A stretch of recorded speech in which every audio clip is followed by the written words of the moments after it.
النبي في بيت واحد أم في بيوت؟ جاوبتك قبل. ما هو؟ والآن أكرر لك، لا تقاطع الحوار، تكلم حتى تنتهي. أتكلم سأجيبك. جاوبني، نساء النبي في بيت واحد أم في بيوت؟ فقط كلمة. جاوبتك قبل، قلت لك في بيت واحد. هي تعال غلط. تمام، في بيت واحد. نذهب إلى القرآن في سورة الأحزاب يقول ليس في بيت واحد. ماذا قولك في كتاب الله القرآن؟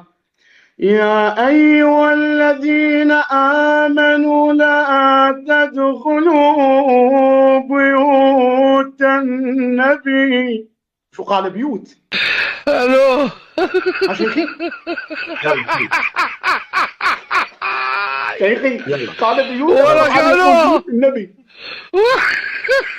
تفضل كمل. ما هو ردك شيخي؟ ما هو ردك؟ أجبني. الآن تتنازل؟ قل أتنازل لنكمل الحوار.